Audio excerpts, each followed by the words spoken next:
The breaking of his jug was too natural an accident to excite suspicion. Edmund had all the night to work in, but in the darkness he could not do much, and he soon felt that he was working against something very hard. He pushed back his bed, and waited for day.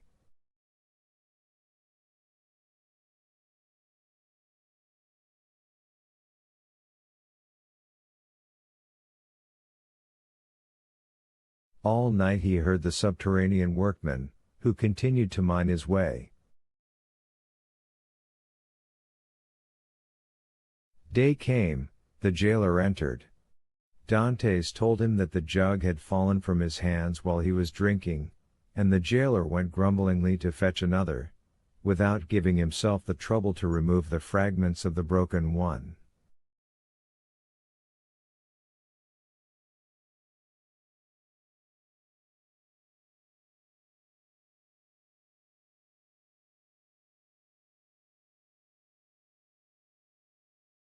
He returned speedily, advised the prisoner to be more careful, and departed.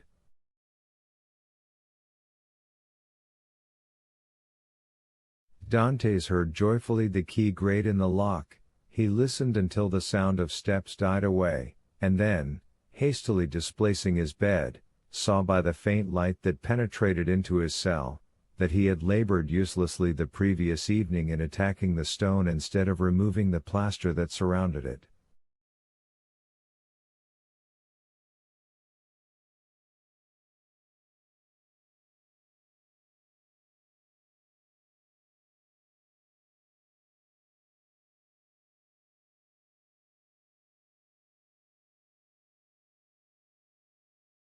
The damp had rendered it friable, and Dantes was able to break it off, in small morsels, it is true, but at the end of half an hour he had scraped off a handful. A mathematician might have calculated that in 2 years, supposing that the rock was not encountered, a passage 20 feet long and 2 feet broad, might be formed.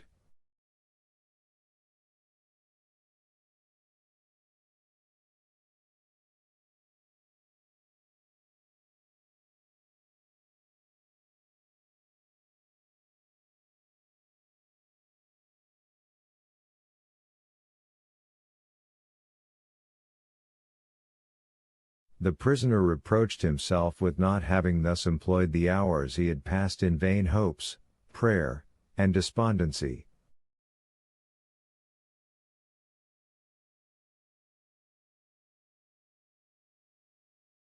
During the 6 years that he had been imprisoned, what might he not have accomplished?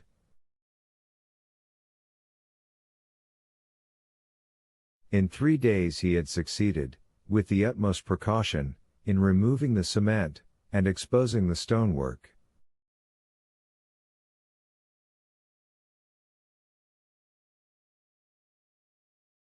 The wall was built of rough stones, among which, to give strength to the structure, blocks of hewn stone were at intervals embedded.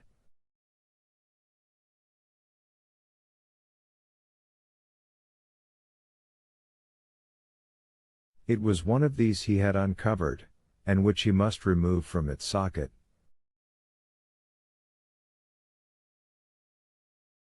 Dantes strove to do this with his nails, but they were too weak.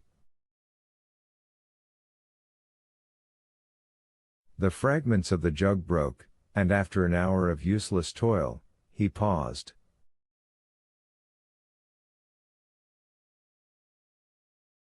Was he to be thus stopped at the beginning, and was he to wait inactive until his fellow workman had completed his task?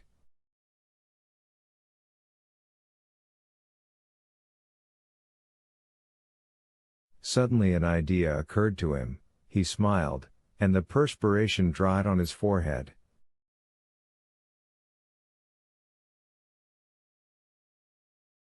The jailer always brought Dantes soup in an iron saucepan. This saucepan contained soup for both prisoners, for Dantes had noticed that it was either quite full, or half empty, according as the turnkey gave it to him or to his companion first.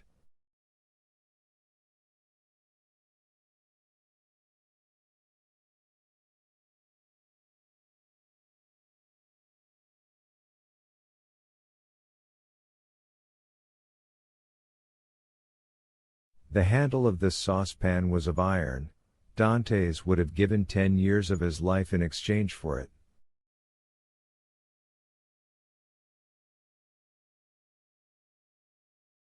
The jailer was accustomed to pour the contents of the saucepan into Dante's plate, and Dantes, after eating his soup with a wooden spoon, washed the plate, which thus served for every day.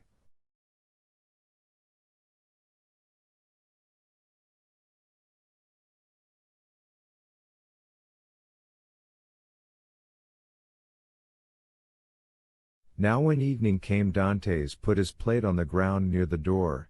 The jailer, as he entered, stepped on it and broke it.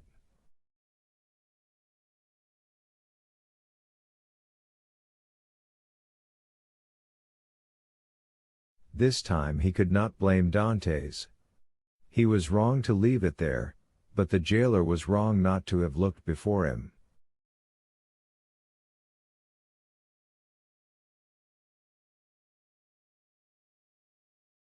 The jailer, therefore, only grumbled. Then he looked about for something to pour the soup into. Dante's entire dinner service consisted of one plate. There was no alternative.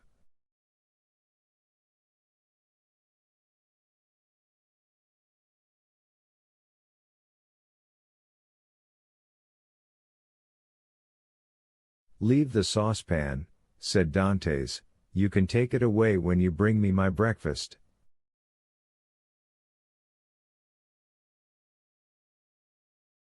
This advice was to the jailer's taste, as it spared him the necessity of making another trip.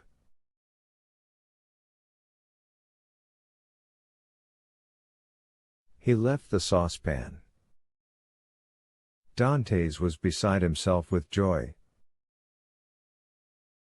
He rapidly devoured his food, and after waiting an hour, lest the jailer should change his mind and return, he removed his bed, took the handle of the saucepan, inserted the point between the hewn stone and rough stones of the wall, and employed it as a lever.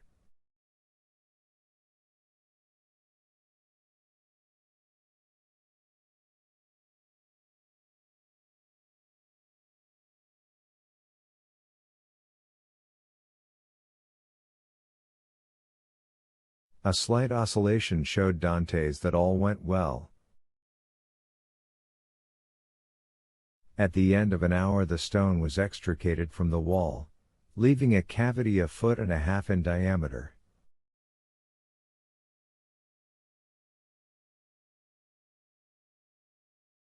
Dantes carefully collected the plaster, carried it into the corner of his cell, and covered it with earth.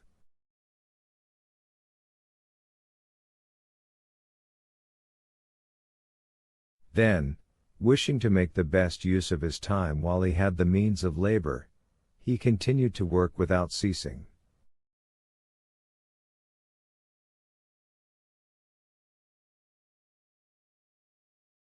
At the dawn of day he replaced the stone, pushed his bed against the wall, and lay down.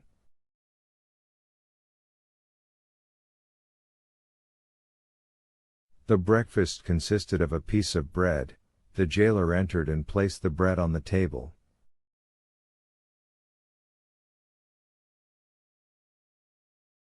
"Well, don't you intend to bring me another plate?"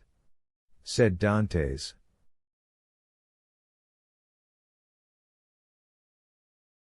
"No," replied the turnkey, "you destroy everything.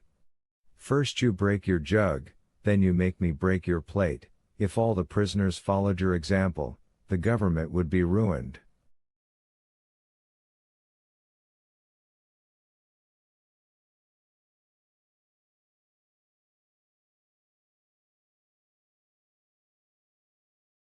"I shall leave you the saucepan, and pour your soup into that.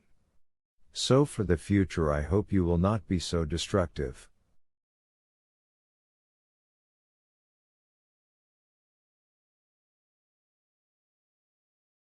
Dantes raised his eyes to heaven and clasped his hands beneath the coverlet. He felt more gratitude for the possession of this piece of iron than he had ever felt for anything.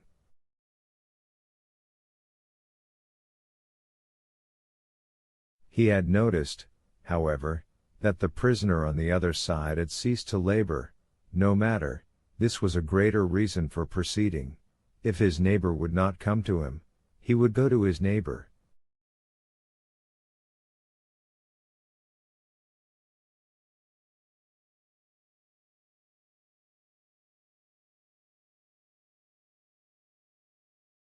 All day he toiled on untiringly, and by the evening he had succeeded in extracting 10 handfuls of plaster and fragments of stone.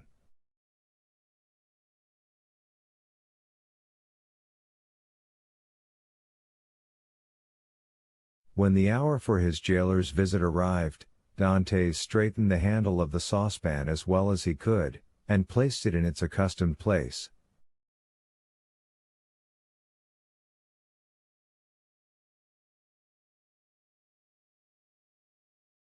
The turnkey poured his ration of soup into it, together with the fish.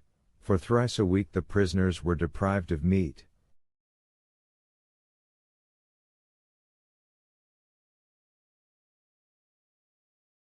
This would have been a method of reckoning time, had not Dantes long ceased to do so.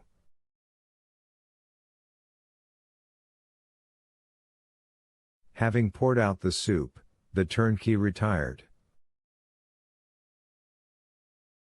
Dantes wished to ascertain whether his neighbor had really ceased to work. He listened. All was silent, as it had been for the last 3 days.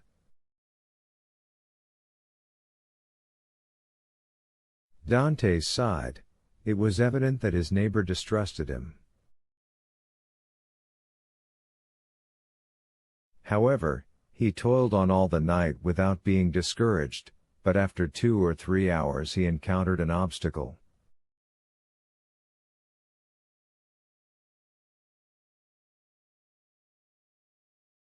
The iron made no impression, but met with a smooth surface. Dantes touched it, and found that it was a beam.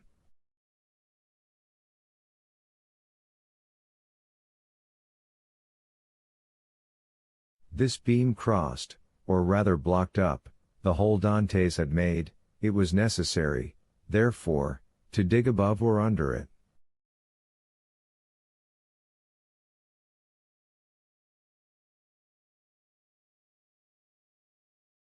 The unhappy young man had not thought of this. "Oh my God, murmured he, I have so earnestly prayed to you, that I hoped my prayers had been heard.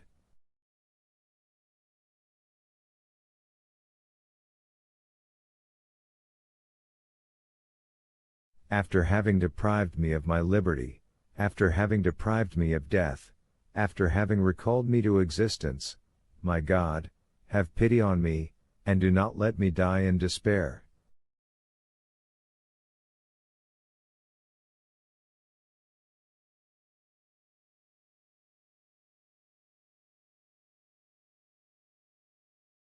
"Who talks of God and despair at the same time?"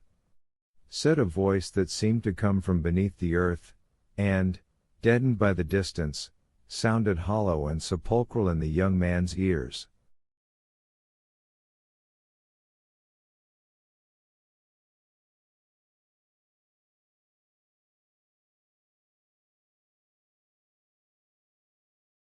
Edmund's hair stood on end, and he rose to his knees. "Ah," said he, "I hear a human voice." Edmund had not heard any one speak save his jailer for 4 or 5 years, and a jailer is no man to a prisoner. He is a living door, a barrier of flesh and blood adding strength to restraints of oak and iron.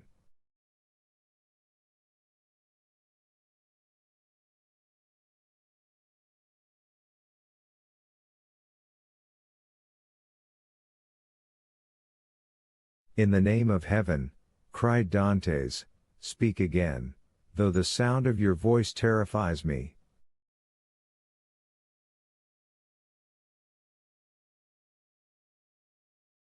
"Who are you? Who are you?" said the voice,